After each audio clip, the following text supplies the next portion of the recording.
अच्छा बेटा, हम लोग अभी अपना पेपर स्टार्ट कर रहे हैं। पेपर 22 मई जून 2024 का पेपर है। सही है, पेपर 2 वेरिएंट 2। देखिएगा जरा क्या लिखा हुआ है यहाँ पे। पहले आपको केस पढ़ना पड़ेगा। केस के अंदर वो आपसे कहता है कि gems jewellery J J is a large manufacturer of jewellery such as bracelets, earrings and rings. JJ was set up 25 years ago in country X and is a public limited company। तो कहता है जी 25 साल से हम लोग operate कर रहे हैं कंट्री एक्स में, और हम लोग क्या है, पब्लिक लिमिटेड कंपनी है। पब्लिक लिमिटेड कंपनी का मतलब क्या है कि हम लोग बेटा लिमिटेड लाइबिलिटी पे बैठे हुए हैं। हम लोग जो है वो अपने शेयर जनरल पब्लिक को बेच सकते हैं, और हम लोग जो है वो उस हिसाब से अपने पास फाइनेंस वगैरह इकट्ठा कर सकते हैं। आगे क्या कहता है? आगे वो आपसे कहता है भाई, one of JJ's objective is for the business to expand and the other objective is to increase profit. यहां पर बेटा आपको उसने ऑब्जेक्टिव्स दे दिए हैं। कहता है जी पहला ऑब्जेक्टिव क्या है कि आपको एक्सपेंड करना है, और दूसरा ऑब्जेक्टिव क्या है कि आपको अपना प्रॉफिट जो है वो इंक्रीज करते रहना है। सही है, रेगुलर बेसिस के ऊपर। फिर कहता है जी, JJ manufactures all its jewellery in factory in country X. कहता है जी हम अपनी जितनी भी ज्वेलरी है कंट्री एक्स में फैक्ट्री है, हम वहां पे मैन्युफैक्चर करते हैं। All raw materials are purchase from local suppliers. कहता है जितना भी आपका रॉ मटेरियल है वो सबका सब कहाँ से आता है? लोकल सप्लायर में से आता है। जेजे है 60 full time and 25 part time employees. कहता है जी 60 आपके पास फुल टाइम वर्कर्स हैं और 25 आपके पास पार्ट टाइम एम्प्लॉइज हैं। Most of these employees are skilled. अगर स्किल्ड हैं तो जाहिर सी बात है बेटा आपसे पैसा भी लेंगे। तो यहाँ पर आपके पास एक पॉइंट आ चुका है, मतलब जो मैं अलग से लिख रहा हूँ, कि वेजेस आपकी बढ़ सकती हैं और आपकी कॉस्ट ऑफ प्रोडक्शन जो है वो भी इंक्रीज हो सकती है। ठीक है, आगे देखो। JJ's jewellery is beautiful but not expensive and therefore affordable for many people. कहता है जी जेजे की जो ज्वेलरी है खूबसूरत तो है, लेकिन एक्सपेंसिव नहीं है, सस्ती है, और बहुत लोगों के लिए अफोर्डेबल है। यानी कि अगर जेजे की मैं बात करूं तो जेजे की प्राइसेस जो हैं वो कंपैरेटिवली कम चलती हैं। तो उसकी क्वांटिटी डिमांड के ऊपर क्या इफेक्ट आएगा? कि क्वांटिटी डिमांड जो है वो उसकी बढ़ना शुरू हो जाएगी। The business has many competitors. बहुत कंपेटिटर्स आपके पास बैठे हुए हैं, तो उस हिसाब से जो इसकी ये वाली अप्रोच है बिल्कुल सही अप्रोच है। JJ currently sells 70% of its product in country X through jewelry shops. The other 30% are sold using e-commerce and sold directly to customer in other countries. कहता है 70% ऑफ योर ज्वेलरी आप jewellery shops में बेचते हैं, और remaining 30% जो है वो आप ई कॉमर्स प्लेटफॉर्म के थ्रू या फिर आप उसको एक्सपोर्ट कर देते हैं दूसरी कंट्रीज के अंदर। Demand for JJ's jewellery is continuing to increase. Demand आपकी कंटिन्यूसली बढ़ती जा रही है। अब उसके पीछे रीजंस जो हैं वो हो सकते हैं कि क्वालिटी आपकी बेहतर है या फिर आपकी प्राइसेस कम है। डिफरेंट रीजंस आप यहाँ पे लिख सकते हैं। जेजे का जो मार्केटिंग मैनेजर है is planning to launch a new item of jewellery in country X and needs to choose between two products. JJ के मार्केटिंग मैनेजर ने कहा कि यार हम लोग ना एक नया प्रोडक्ट लॉन्च करना चाह रहे हैं, नई आइटम लॉन्च करना चाह रहे हैं कंट्री एक्स में, और हमें चूज करना पड़ेगा दो प्रोडक्ट के बीच में। इंफॉर्मेशन आपके पास अपेंडिक्स 1 में गिवन है। और they will also need to be decide the most effective way to promote the new product in country X. तो कहता है हमें प्रमोशन के लिए भी डिसाइड करना पड़ेगा कि हम लोग किस तरह प्रमोट करें। अब यहाँ पे देखो जरा क्या कहता है। एक सेकंड रुकना है जरा। ये कौन सा है भाई? हाँ, हम लोग यहाँ पे थे। अपेंडिक्स 1, जहाँ पे आपके पास दो प्रोडक्ट के बारे में इंफॉर्मेशन गिवन है, हमने उसको अब जरा देखना है। तो यहाँ पे देखिएगा भाई क्या कह रहा है। प्रोडक्ट ए और प्रोडक्ट बी। देखो जब आपके पास प्राइसिंग गिवन है, आपके पास कॉस्ट गिवन है, तो आप बहुत सी चीजें यहाँ पे निकाल सकते हो। आप बेटा प्रॉफिट निकाल सकते हैं, आप ब्रेक इवन निकाल सकते हैं, आप मार्जिन ऑफ सेफ्टी निकाल सकते हैं। मार्जिन ऑफ सेफ्टी क्या था कि आप इसके बाद जो सेफ आपके पास सेल हो रही है वो कितनी आपकी सेल चलती है, तो आप ये वाले पॉइंटर्स निकाल सकते हैं। टाइप ऑफ प्रोडक्ट आपके पास है ब्रेसलेट और रिंग। ठीक है, ये दो प्रोडक्ट आपके पास हैं। दोनों की फिक्स कॉस्ट बराबर है, तो फिक्स कॉस्ट में ऐसा कोई डिफरेंस है नहीं। प्रोडक्ट बी की जो सेलिंग प्राइस है वो ज्यादा है, प्रोडक्ट बी की वेरिएबल कॉस्ट ज्यादा है, लेकिन आउटपुट ज्यादा प्रोडक्ट ए का बिकता है, यानी कि ब्रेसलेट का ज्यादा आपके पास जो है वो ऑर्डर्स आते हैं। तो पहले जरा प्रॉफिट निकाल लो भाई। प्रॉफिट कैसे निकालेंगे? प्रॉफिट के लिए आपको चाहिए होता है total revenue minus total cost, ठीक है। टोटल रेवेन्यू पहले तो निकालो बेटा, 2500 यूनिट आप बेच रहे हो और आपकी सेलिंग प्राइस 50 है, तो 2500 मल्टीप्लाई बाय 50 क्या अमाउंट बनती है भाई ये? 2500 मल्टीप्लाई बाय 50, 125,000 का जो है वो आपका रेवेन्यू आ जाएगा। 2500 इज इक्वल्स टू 125,000, ठीक है। अच्छा, और प्रोडक्ट बी का रेवेन्यू कितना आ रहा है? आप 750 यूनिट बेच रहे हैं, 750, तो 120 मल्टीप्लाई बाय 750, 120 मल्टीप्लाई बाय 750, यहाँ पे इसका रेवेन्यू आ जाएगा 90,000, ठीक है। ये 90,000 आ गया। वेरिएबल कॉस्ट निकालें, 25 multiply by 2500 is equals to 62,500, ठीक है। और अगर मैं प्रोडक्ट बी का निकालूं, 750 इज इक्वल्स टू 40 इंटू 750, ये आ रहा है आपके पास 30,000, सही है। 30,000 की वेरिएबल कॉस्ट आ रही है।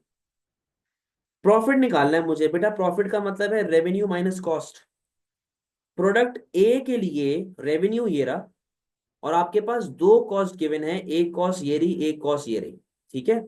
तो बेटा variable cost 62,500 plus fixed cost 50,000, total cost जो आपके पास प्रोडक्ट ए की आ रही है ना, टोटल कॉस्ट वो है 1,12,500, 112,500, सही है।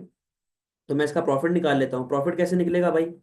12, सही है, माइनस 112,500, कितना प्रॉफिट आ गया? माइनस 125,000। तो प्रॉफिट आपके पास इसका आ रहा है प्रोडक्ट ए का 12,500, ठीक है। ये 12,500 प्रोडक्ट ए का प्रॉफिट आ गया। प्रोडक्ट बी की टोटल कॉस्ट क्या है? वेरिएबल कॉस्ट ये रही, फिक्स कॉस्ट ये रही, ठीक है। तो टोटल कॉस्ट कितनी आ गई? 80,000। टोटल कॉस्ट आपकी है 80,000 की, रेवेन्यू है 90,000 का, तो भाई 90,000 माइनस 80,000, आपके पास प्रॉफिट कितने का आ जाएगा? कोई मसला बेटा यहां तक? कोई मसला? बातें क्लियर जा रही हैं? सही है। अब आगे सुनो, प्रॉफिट आपने निकाल लिए, जरा ब्रेक इवन भी निकाल लेते हैं। बेटा ब्रेक इवन का फॉर्मूला होता है fix cost divided by selling price minus variable cost, ठीक है। जो प्रोडक्ट ए आपके पास है, ए की फिक्स कॉस्ट है 50,000 divided by selling price minus variable cost, 50,000 divided by selling price minus variable cost. तो इसका ब्रेक इवन आ रहा है आपके पास 2,000 यूनिट का। कितना ब्रेक इवन आ रहा है? 2,000 यूनिट का। अगर मैं बी का निकालूं, बी का किस तरह चलेगा? Fix cost divided by selling price minus variable cost, तो 50,000 डिवाइडेड बाय 120 माइनस 40, तो इसके ब्रेक इवन कितने यूनिट्स आ गए भाई? 625, ठीक है। ब्रेक इवन भी हमने निकाल लिया, हमने प्रॉफिट भी निकाल लिया। मार्जिन ऑफ सेफ्टी क्या है? कि ब्रेक इवन के ओवर एंड अबव जितना आप माल बेचते हैं वो सारा आपका मार्जिन ऑफ सेफ्टी होता है। प्रोडक्ट ए के अंदर बेटा आपकी टोटल सेल है 2500 की, आपके ब्रेक इवन यूनिट है 2,000, तो प्रोडक्ट ए का मार्जिन ऑफ सेफ्टी कितना आ जाएगा आपके पास? 2500 minus 2,000 is equals to 500 units. और प्रोडक्ट बी का मार्जिन ऑफ सेफ्टी क्या आ जाएगा आपके पास? कितना माल बेच रहे हैं? 750, और क्या आपका ब्रेक इवन है 625, 750 माइनस 625, तो बी का मार्जिन ऑफ सेफ्टी खाली कितना आ जाएगा? 125 यूनिट्स। क्लियर है? समझ गए बेटा? अब ये जो मैंने इतनी कैलकुलेशन की है बेटा, ये आगे जाके मुझे आंसर में हेल्प करेगी, मैंने इसलिए कैलकुलेशंस की, सही है। आगे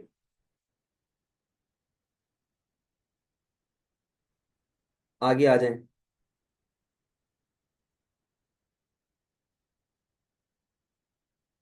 appendix two, newspaper article from main city news in country X, कहता है जी, after several years of economic growth the government is predicting a change in economy this year, unemployment is forecast to increase. कहता है जी unemployment आपके पास बढ़ने वाली है। Unemployment क्या होने वाली है आपके पास, बढ़ने वाली है, from 3% to 6% by the end of the year. कि जी 3% से 6% तक हमारी जो अनएम्प्लॉयमेंट है वो बढ़ने वाली है by the end of this year. तो बेटा जरा देखना, अगर आपके पास अनएम्प्लॉयमेंट वगैरह बढ़ जाती है, अगर आपके पास अनएम्प्लॉयमेंट वगैरह बढ़ जाती है, तो बेटा इसका मतलब क्या है कि लोगों की वेजेस गिरेंगी, लोगों की परचेजिंग पावर गिरेगी, स्पेंडिंग पावर गिरेगी, तो वो स्पेंडिंग नहीं कर पाएंगे। और जे जे क्या बेचता है, jewellery. Jewellery is a luxury good, jewellery is a luxury good. तो लग्जरी गुड की डिमांड तो सबसे पहले गिरती है ना भाई, आगे आओ। Increase in unemployment are expected to continue for the next 2 years, many business will be affected by this increase, ठीक है। फिर कहता है आगे, email from managing director to operations director, pressure groups have identified two environmental issues when we manufacture our jewellery. कहता है pressure group का जो है वो पंगा अब हमारे पास चल रहा है। These two environmental issues are, पहला इशू क्या है कि we use coal for fuel in our factory which we know contributes to global warming. कहता है जी हम लोग कोयला इस्तेमाल करते हैं जो किसमें कंट्रीब्यूशन करता है, ग्लोबल वार्मिंग में। Other jewellery manufacturers also use coal, कहता है कि और भी जो आपके ज्वेलरी मैन्युफैक्चरर हैं वो कोयला यूज करते हैं। We know the price of coal is increasing and will continue to increase in the future. कहता है हमें पता है कि कोयले की प्राइस बढ़ती जा रही है और वो फ्यूचर में भी आपके पास बढ़ती रहेगी।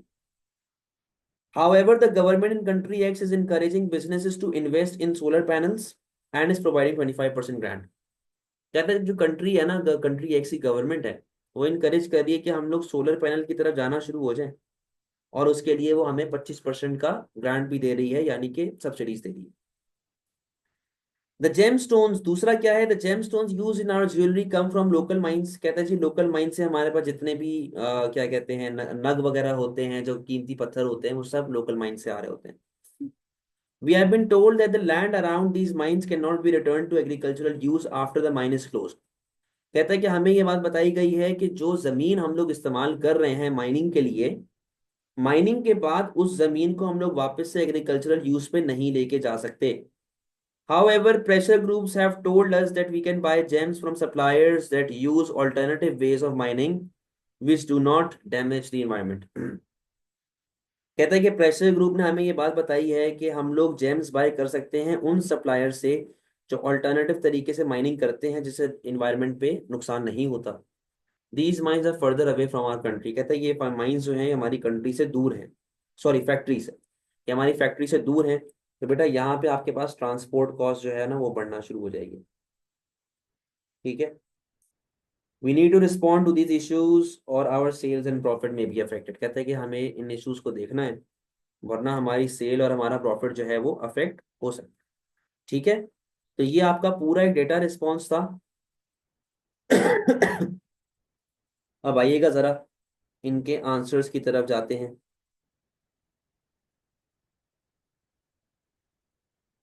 सेकंड रुकना था।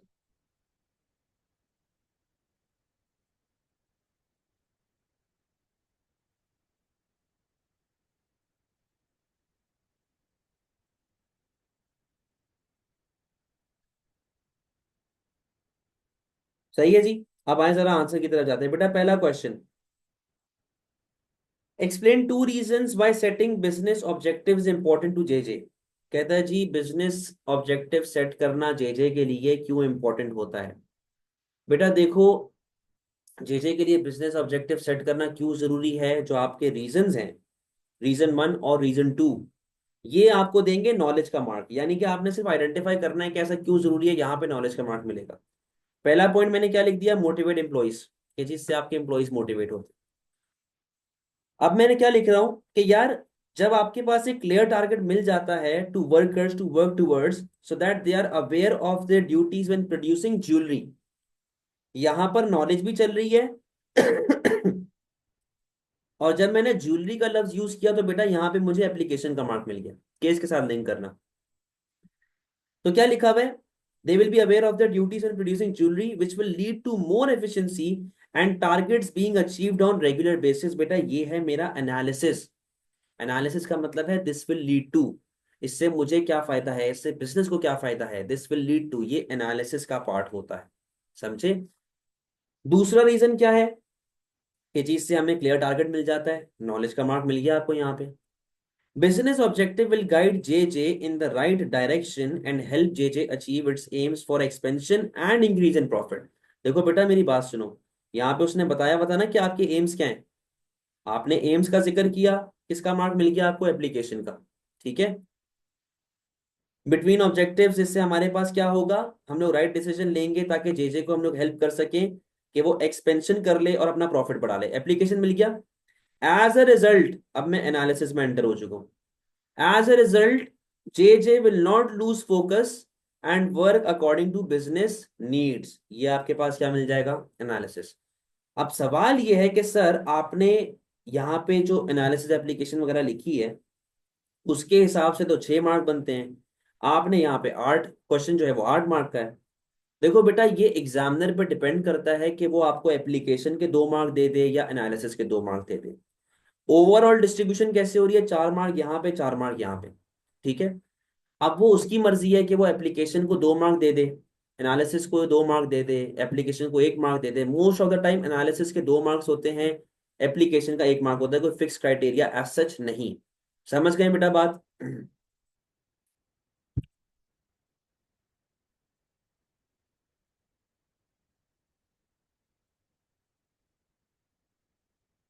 क्लियर है?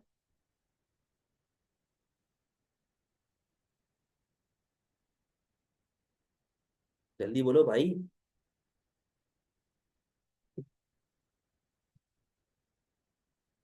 सेकंड क्वेश्चन पे आए हैं, इसी के पार्ट बी पे।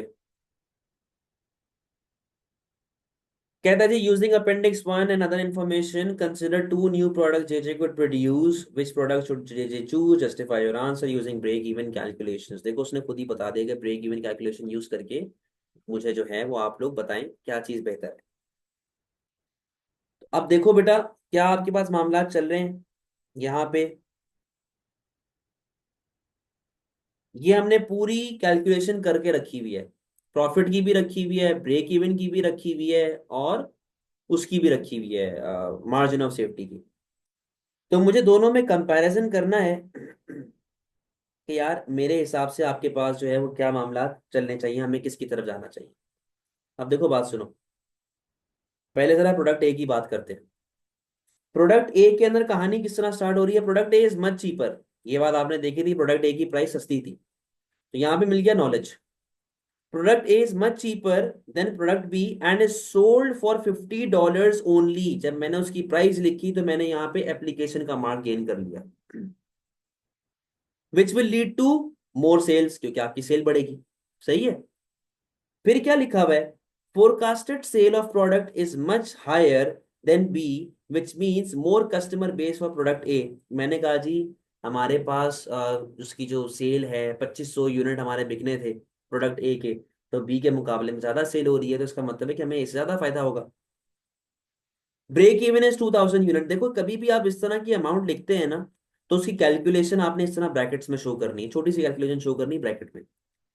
ब्रेक इवन 2000 यूनिट है, किस तरह 2000 निकले आपने बता दिए, which leaves J J with a margin of safety of 500 units resulting in a higher profit. तो बेटा यहाँ पे आपके पास नॉलेज एंड एप्लीकेशन भी आ गया और यहाँ पे आपके पास एनालिसिस भी आ गया। हाउएवर बेटा यहाँ पे आप इवैल्यूएशन में घुस रहे हैं।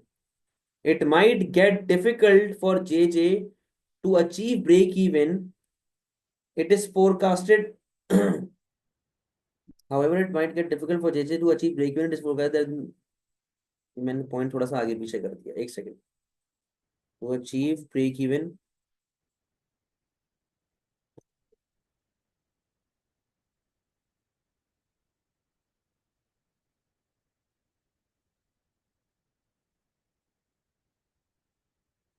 break even as it is more than product B. ठीक है, मैंने कहा जी प्रोडक्ट ए के लिए ब्रेक इवन अचीव करना हो सकता है डिफिकल्ट हो, क्योंकि वो बी से काफी ज्यादा है। कोई भी अनफोर्सीन इवेंट होता है, जैसे कि यहाँ पे उसने लिखा हुआ है कॉस्ट ऑफ प्रोडक्शन आपके बढ़ने के चांसेस हैं, कॉस्ट ऑफ प्रोडक्शन आपकी बढ़ेगी तो उससे आपके लिए ब्रेक इवन भी महंगा हो, ज्यादा हो जाएगा। यूनिट्स आपको ज्यादा बेचने पड़ेंगे, तब जाके आप ब्रेक इवन पे कोप अप कर पाएंगे, तो it might be difficult to achieve. सही। आप प्रोडक्ट बी पे आए। Product B is more expensive, knowledge आ गया, and charge at 120। Break even for product B is 625। ये देखो सारे नॉलेज के मार्क्स मुझे मिल रहे हैं और एप्लीकेशन के मार्क्स मिल रहे हैं। ठीक है, यहाँ पे मेरे पास एप्लीकेशन भी आ रहा है, यहाँ पे एप्लीकेशन भी आ रहा है। ठीक है, मैंने क्या कहा जी कि आपके पास 625 यूनिट्स आ गए, एप्लीकेशन आ गया, किस तरीके से यहाँ पे मार्क्स चल रहे हैं। सही है। अब आगे देखो, which means less unit would have to be sold to cover cost of business, to reach break even. ठीक है, टू रीच ब्रेक इवन, ये पॉइंट आप यहाँ पे जब डेवलप करेंगे तो बेटा यहाँ पे आपको मार्क्स मिल जाएंगे, क्योंकि हमें कम यूनिट बेचने पड़ रहे हैं ताकि हम लोग ब्रेक इवन पे पहुंच सकें। To reach break even position. ठीक है, अब आगे सुनो। हाउएवर मार्जिन ऑफ सेफ्टी जो है वो आपका काफी कम है, जो हमने पीछे निकाला था। ठीक है, प्रोडक्ट बी का कितना यूनिट है, खाली 125, और ए के कितने थे, 500 unit, which is lower than product A, increasing the risk of not covering cost and loss in product B. कहता है जी इससे आपका रिस्क क्या बढ़ेगा, इससे आपका रिस्क ये बढ़ेगा कि हो सकता है कि आपके पास लॉस बढ़ना शुरू हो जाए, या फिर अगर कोई अनफोर्सीन इवेंट होता है तो उससे आपकी कॉस्ट जो है वो भी शायद कवर ना हो। ठीक है, तो ये पॉइंट को जरा काट दो, सिंपल रखो अपने आंसर को। सिंपल में क्या है कि हो सकता है जी आपके पास आगे जाके लॉस होना शुरू हो जाए। सही है, कोई मसला बेटा इन दोनों के अंदर?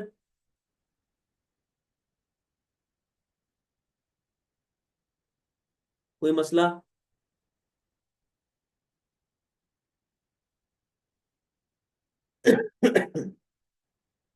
कंक्लूजन पे आए।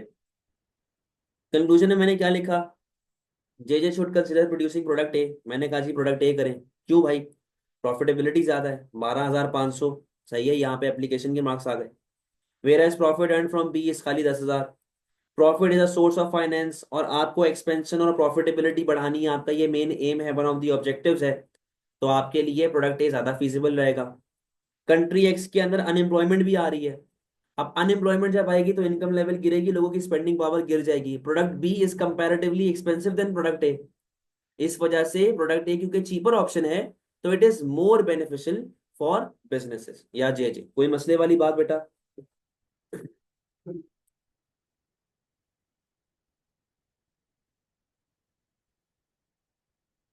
डन है। अब इसी का देखो मैंने एक और आंसर यहाँ पे, मतलब कुछ और पॉइंटर्स भी डेवलप किए हुए हैं। आप ये वाला भी पढ़ सकते हैं, जल्दी से इसको पढ़ लें, कोई सवाल है तो पूछ लें।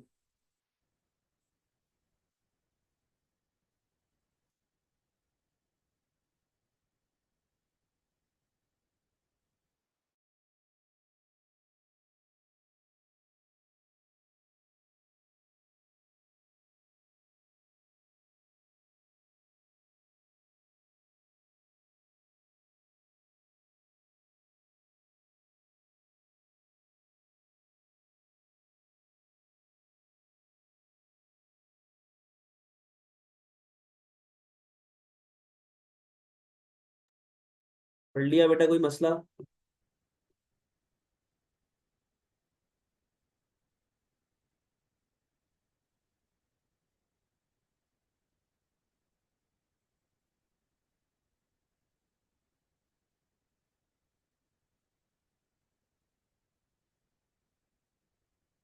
ये मैं भेज दूंगा। आगे आए। Explain two benefits and two limitations for J J of employing part time workers in its factory. कहता जी पार्ट टाइम वर्कर एम्प्लॉय करने के क्या बेनिफिट एंड क्या ड्रॉबैक्स हैं। अब देखो, मोर फ्लेक्सिबल, पहला बेनिफिट क्या है, मोर फ्लेक्सिबल, ये नॉलेज का पार्ट है। ठीक है, ये है आपकी नॉलेज, नॉलेज का पार्ट आ गया। आपने बताया जी दे आर मोर फ्लेक्सिबल। अब जब आप उसको ज्वेलरी वगैरह इन चीजों के साथ लिंक करेंगे तो एप्लीकेशन के मार्क्स मिल जाएंगे। अब देखो फ्लेक्सिबिलिटी कैसे आती है कि यार अगर कभी मुझे जरूरत पड़ेगी एक्स्ट्रा आवर्स लगवाने की, तो मैं वर्कर से बोलूंगा भाई थोड़ी देर रुक जाओ, तो वो रुक जाएंगे। तो बेटा यहाँ पर जो है मेरा एनालिसिस चल रहा है, जब मैं उनको एक्सप्लेन कर रहा हूँ कि भाई मुझे इससे क्या फायदा है कि मैं उनको एक्स्ट्रा टाइम रोक सकता हूँ। लोअर वेजेस, नॉलेज आ गई, आपकी कॉस्ट ऑफ प्रोडक्शन कम होगी, तो ज्वेलरी की प्राइसेस आप और कम कर सकते हैं। ठीक है, आपके एक्सपेंसेस कम हो जाएंगे, आपके प्रॉफिट्स बढ़ जाएंगे, this will lead to increase in profit. बेटा ये एनालिसिस का पार्ट है। अच्छा, एप्लीकेशन जो है वो आप साथ साथ करते जा रहे हैं। जब आप ज्वेलरी की बात कर रहे हैं, ठीक है, ज्वेलरी की बात कर रहे हैं और आप लिंक कर रहे हैं केस के साथ, तो आपको एप्लीकेशन के मार्क्स मिलते जाएंगे। One of the objective of JJ जो है वो अचीव हो जाएगा। लिमिटेशंस क्या हैं? They are not loyal. यहाँ पे नॉलेज का मार्क मिल गया कि भाई लॉयल नहीं है। अब एक्सप्लेन करें इसको कि भाई, क्योंकि इधर लिखा हुआ था कि इसके पास बहुत सारे कंपेटिटर्स मार्केट में ऑलरेडी हैं। कहाँ लिखा हुआ था? यहाँ पे कहीं पे लिखा हुआ था। और ये भी लिखा हुआ था कि वर्कर स्किल्ड है, तो वर्कर छोड़ के कहीं भी आपको जा सकते हैं। देखो ये लिखा हुआ है मैनी कंपेटिटर्स। यहाँ पे नॉलेज के एप्लीकेशन के मार्क्स मिल गए आपको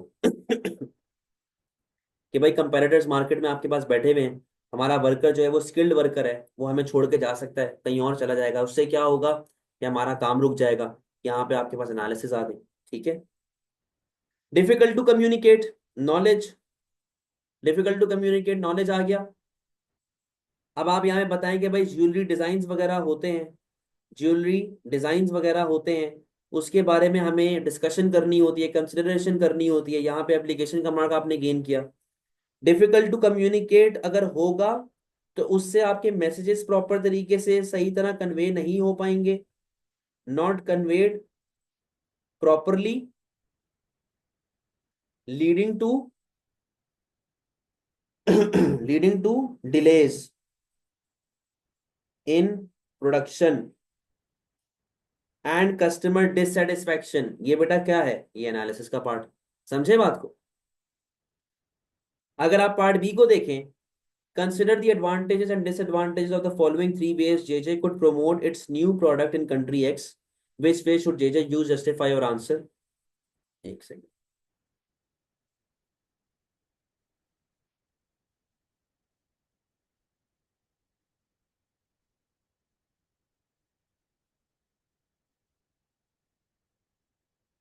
कहता है जी, कौन सा मेथड हमें यूज करना चाहिए प्रमोशन के लिए? आपके पास तीन है। या आप फैशन मैगजीन में कर लो, आप लीफलेट्स वगैरह दे दो, या पॉइंट ऑफ सेल डिस्प्ले जो है ना उसकी दुकानों पे आप वो लगा दे, कोई अपना कंपार्टमेंट ले लें, आप उसके ऊपर डिस्प्ले कर दें, नुमाइश कर दें। तो देखो, जब फैशन मैगजीन की बात आप करेंगे ना एडवांटेजेस क्या है कि आप ज्वेलरी बनाते हो, आप फैशन के हिसाब से काम करते हो। तो आप जब फैशन मैगजीन्स यूज करेंगे तो आपका जो प्रोडक्ट है वो स्पेसिफिकली आपकी टारगेट मार्केट की तरफ जा रहा है, उन लोगों की तरफ जा रहा है जिनको फैशन सेंस है, जिनको ड्रेसिंग सेंस है, जो कहते हैं कि जी हमें फैशन के साथ अप टू डेट रहना है। तो आपकी टारगेट मार्केट अचीव हो जाएगी। ठीक है, आपके पास एक पोटेंशियल कस्टमर बेस आना शुरू हो जाएगा, और आपकी जो सेल है, this will lead to increase in sale, और आपके पास सेल वगैरह जो है वो बढ़ना शुरू हो जाती है। सही है जी। अच्छा, ये आपके पास हो गया एनालिसिस। एक सेकंड में स्क्रीन शेयर कर रहा हूं वापस तो भाई ये आपके पास हो गया एनालिसिस पोटेंशियल कस्टमर बेस वगैरह।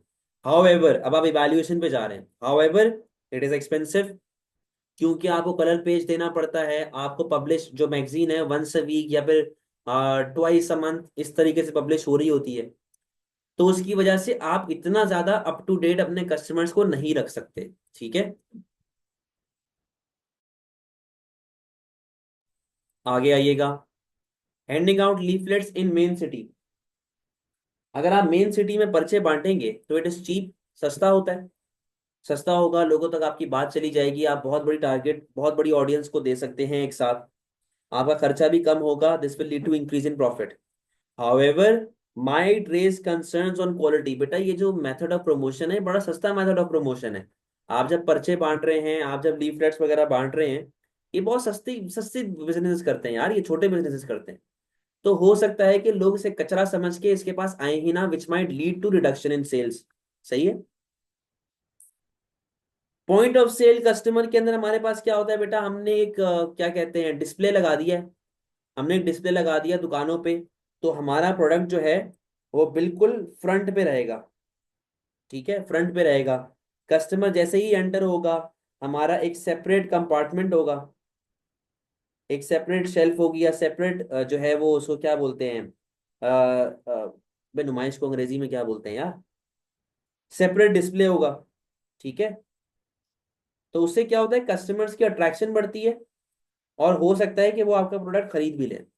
हाउएवर, आपको उसके लिए पैसा देना पड़ता है, आपकी कॉस्ट ऑफ प्रोडक्शन बढ़ सकती है, आपका खर्चा बढ़ सकता है, which might lead to reduction in profit.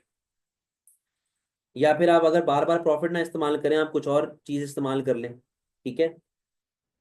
अच्छा, अब रिकमेंडेशन तीनों में से बेस्ट कौन सी है? अगर मैं कहता हूं कि यार पॉइंट ऑफ सेल बेस्ट है, अगर मैं कहता हूं कि पॉइंट ऑफ सेल बेस्ट है, तो मुझे पॉइंट ऑफ सेल का एक बेनिफिट बताना है जो यहां से रिपीट ना हो रहा हो, और इन दोनों के ड्रॉबैक बताने हैं। अगर आप कहते हैं जी कि ये बेस्ट है, तो आपको इसका एक बेनिफिट बताना है और इन दोनों के नेगेटिव साइड्स बतानी है जो रिपीट ना हो रही। कोई मसले वाली बात है बेटा?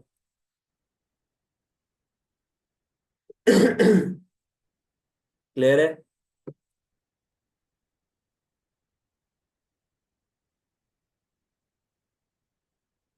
बताओ।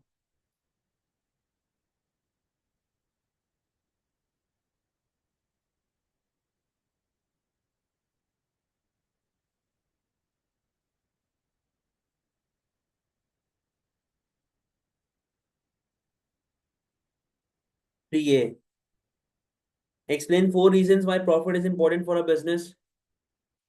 भाई, आपने रीजन बताने हैं कि प्रॉफिट क्यों इंपॉर्टेंट है। पहला क्या है, रिवॉर्ड फॉर एंटरप्राइज। बेटा ये नॉलेज है, ठीक है। रिवॉर्ड ऑफ एंटरप्राइज, इससे क्या होता है, इंटरप्राइज जो है या एंटरप्रेन्योर जो है वो हमारा मोटिवेटेड रहता है, ठीक है। मोटिवेटेड रहता है, दिल लगा के काम करता है, हार्ड वर्क करता है।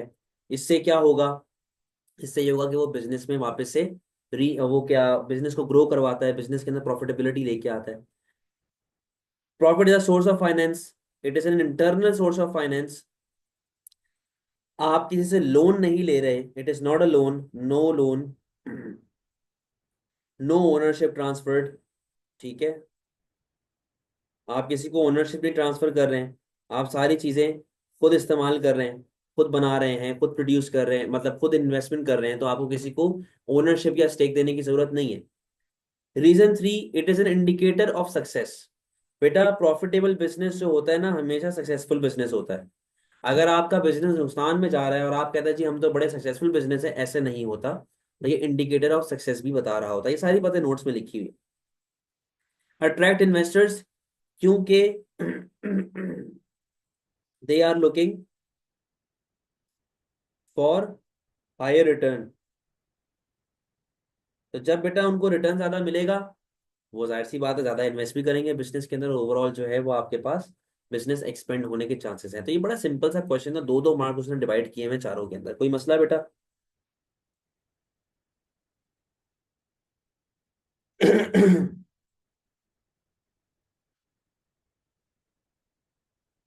Next question, consider opportunities and threats of e commerce for JJ, which is likely to have the most effect on JJ, justify your answer.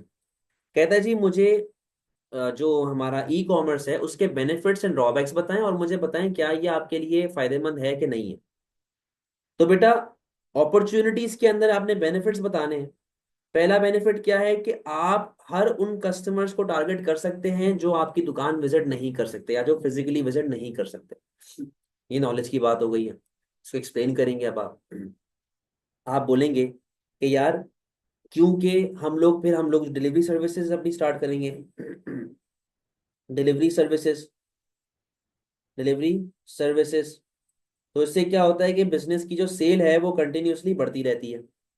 उसने पीछे आपको क्या बताया था, उसने पीछे आपको बताया था कि जो आपकी सेल होती है उसमें से 70% जो है वो आप बेचते हैं दुकान पे और 30% आप बेचते हैं ई कॉमर्स के थ्रू। भाई 30% is a very big amount. तो आप बोलेंगे जी 30% आपका जो रेवेन्यू है वो आ रहा है कहाँ से? ई कॉमर्स से, जो कि एक मेजर चंक है आपके बिजनेस का। प्लस आप इंटरनेशनल कस्टमर बेस को टारगेट कर रहे हैं। तो कल को अगर आप किसी दूसरी कंट्री में एक्सपेंड कर रहे हैं, एक्सपेंशन इन अदर कंट्री, तो आपके पास ऑलरेडी वहां पे ब्रांड लॉयल्टी होगी। ऑलरेडी आपके पास ब्रांड लॉयल्टी वहां पे होगी, तो आपको शुरू में चांसेस ऑफ फेलियर काफी कम हो जाएंगे। चांसेस ऑफ फेलियर कम हो जाएंगे, ठीक है। ये एनालिसिस आ गई। लेकिन थ्रेड्स क्या है यहाँ पे? सबसे पहले आता ट्रस्ट इश्यूज। बेटा जो चीज, वही वाली बात है ना कि दिखाई कुछ जाती है बेचते कुछ है। तो ट्रस्ट इश्यूज का मसला आ सकता है। लोग क्या पता कस्टमर कॉन्फिडेंट ना हो, ट्रस्ट ना करें कि भाई हम जो है नहीं करेंगे, हम लोग मंगवाएंगे नहीं ऑनलाइन, हमने जाके ही खरीद रहे हैं। फिर वेबसाइट की मेंटेनेंस और डेवलपमेंट कॉस्ट जो है वो आपके लिए एज एन एक्स्ट्रा एक्सपेंस है। वो एज एन एक्स्ट्रा एक्सपेंस आप काउंट करेंगे, एक्सपेंसेस आपके पास बढ़ जाएंगे। डिलीवरी एक्सपेंसेस आपके पास अलग चल रहे होंगे, तो बेटा डिलीवरी भी तो आपने देनी है ना। प्लस कस्टमर्स क्या पता कॉन्फिडेंट ना हो अपनी कार्ड डिटेल्स शेयर करते हुए, कार्ड डिटेल्स की वजह से, क्योंकि बेटा उसके अंदर फ्रॉड के चांसेस बढ़ जाते हैं, threat of fraud. Threat of fraud के जी हमने फ्रॉड कर लिया, लोग डरते हैं ना, या फिर हमारी कार्ड डिटेल्स चुरा ली, तो ये प्रॉब्लम्स आती है। अब सवाल ये था कि क्या हमें करना चाहिए कि नहीं करना चाहिए ई कॉमर्स। मैं कहूंगा जी करना चाहिए। क्यों करना चाहिए? क्योंकि हमारा ऑब्जेक्टिव है एक्सपेंड करना। एक्सपेंशन आपकी अचीव हो रही है, आप इंटरनेशनली बेच रहे हैं। लोकल मार्केट में कंपटीशन पहले ही बहुत ज्यादा है, तो अब आप इंटरनेशनल जाना शुरू करो, आप डाइवर्सिफाई करें खुद को, ताकि आपका रिस्क स्प्रेड हो, ताकि आपका रिस्क स्प्रेड हो, और आप जो हैं फिर वो प्रॉब्लम्स में ना पड़े, आप लॉस वगैरह के चक्करों में ना चले जाएं। कोई मसला बेटा?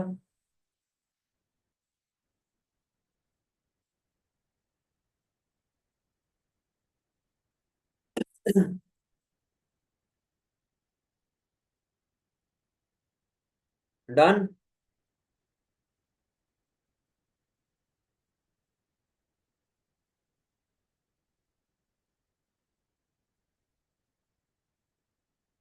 लास्ट क्वेश्चन कहता है जी अपेंडिक्स 2 इस्तेमाल करके मुझे ये बता दें, two ways J may be affected by the forecast increase in unemployment in country x.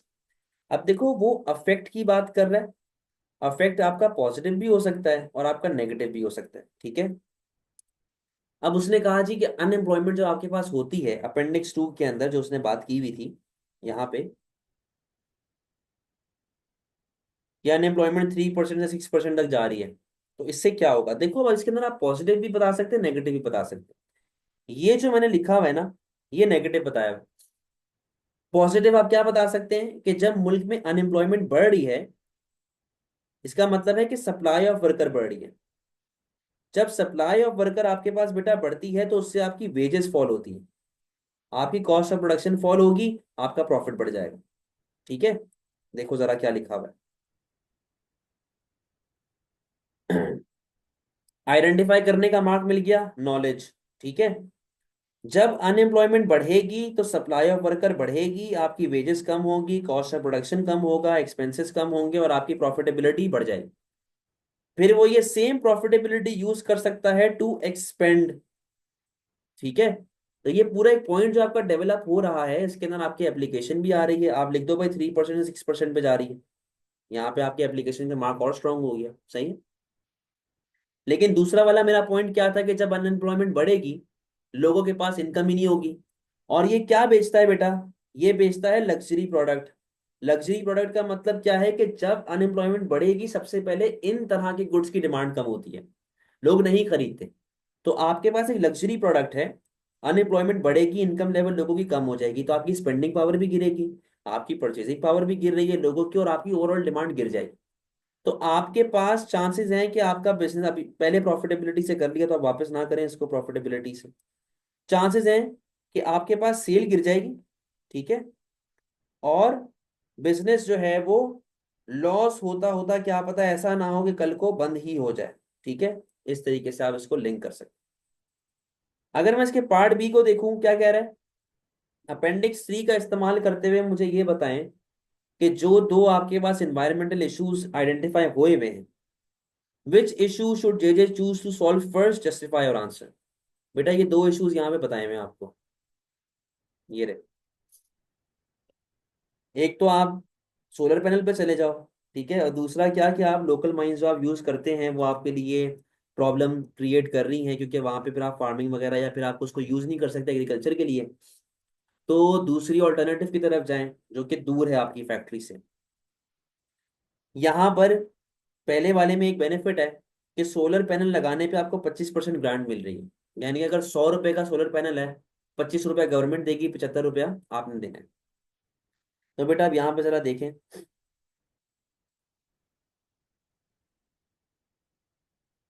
Using coal for fuel in its factory,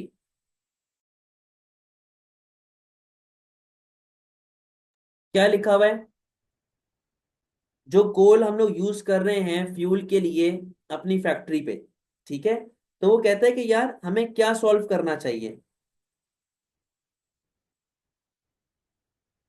अब देखो भाई, जब हम लोग बेटा ग्लोबल वार्मिंग, यहाँ पे देखो ग्लोबल वार्मिंग तो हो रही है ना कोयले की वजह से, तो हमारी रेपुटेशन खराब हो रही है और हमारे पास जो प्रेशर ग्रुप्स है वो हमारे अगेंस्ट खड़े हो रहे हैं, रेपुटेशन तो आपकी जा रही है। ये है कि जब आप सोलर पैनल की तरफ जाएंगे तो आपकी कॉस्ट ऑफ प्रोडक्शन बढ़ेगी, ठीक है, आपके पास जो है वो एक्सपेंसेस भी बढ़ेंगे, आपकी प्रॉफिट जो है वो भी आपके पास गिर रही है। आपकी जब कॉस्ट ऑफ प्रोडक्शन बढ़ेगी तो बेटा आपकी प्राइस भी बढ़ना शुरू हो जाती है। लेकिन ये एक पॉइंट है कि मुझे क्यों कोयला चलाते रहना चाहिए, मुझे किस तरह लिखना है कि मुझे कोयले से हट जाना चाहिए या मुझे कोयला चलाते रहना चाहिए। इसी तरह क्या मुझे सप्लायर सेम रखना चाहिए कि सप्लायर बदल लेना चाहिए, इस तरीके से चल रहा है ये क्वेश्चन। अच्छा, क्यों रखना चाहिए एक पॉइंट आप ये भी बता सकते हैं कि 25% ग्रांट आपको मिल रही है, ठीक है। हाउएवर हर बंदा कोयला इस्तेमाल कर रहा है, उसने पीछे आपको एक बात बताई थी कि हर बंदा कोयला इस्तेमाल कर रहा है, तो आप ये बात जेजे को कंसिडर करनी चाहिए कि जब हर बंदा कोयला इस्तेमाल कर रहा है तो सिर्फ जेजे ही क्यों अपना प्रोडक्शन मेथड चेंज करे, जेजे ही क्यों अपना नुकसान उठाए। समझे बात को? फिर कहता है buying from supplier that damage the environment. अच्छा, क्यों पहले मुझे चेंज करना चाहिए? बेटा अगर मैं चेंज करूंगा तो पहले मुझे चीजें कंसिडर करनी पड़ेगी कि यार नए सप्लायर की क्वालिटी कैसी है, मेरी कॉस्ट क्या पड़ रही है। उसने ये बात बताई भी है कि आप अवे फ्रॉम वो हैं, फैक्ट्री से काफी दूर हैं, तो आपका खर्चा वगैरह बढ़ेगा, सही है, तो खर्चे का मसला यहाँ पे आ जाएगा। और इसके अलावा जी आप ये बता सकते हैं कि उसकी क्वालिटी ऑफ प्रोडक्ट कैसी है। हाउएवर कस्टमर को फर्क नहीं पड़ता कि आप कौन सा सप्लायर यूज कर रहे हैं अनटिल एंड अनलेस क्वालिटी बेहतर है, क्वालिटी अच्छी है, तो उसको कोई टेंशन नहीं होती। तो कस्टमर को ये भी फर्क नहीं पड़ता कि आप चाइल्ड लेबर यूज कर रहे हैं या फिर आप अनएथिकल तरीके से काम कर रहे हैं, वो कहता है उसकी डिमांड पूरी होनी चाहिए बहुत, ठीक है। दोनों में से हमें पहले क्या इस्तेमाल करना चाहिए, किसकी तरफ जाना चाहिए? मैंने कंक्लूजन लिखा है कि आप कोयले को चेंज करो, सप्लायर को रहने दो, क्योंकि उसमें क्या मिल रहा है आपको? सब्सिडी। तो जब आप ये पॉइंट सब्सिडी का उसमें डाल देंगे तो यहाँ पे ना लिखें, सब्सिडी का पॉइंट यहाँ पे कंक्लूजन में डाल दें। फिर आप बोलेंगे यार सप्लायर की क्वालिटी वगैरह देखनी पड़ती है ना, पहले मैं मीटिंग करूंगा, कोटेशंस लूंगा, काफी टाइम कंज्यूमिंग प्रोसेस। तो मुझे जो इजीएस्ट तरीका है दोनों में से बेहतर, पहले क्या करना चाहिए, हमें कोयला चेंज करना चाहिए। उसके बाद सप्लायर के बारे में सोचो कि आप क्या कर सकते हैं सप्लायर के हवाले से। कोई मसले वाली बात हो गई बेटा? समझ गए सारी चीजें?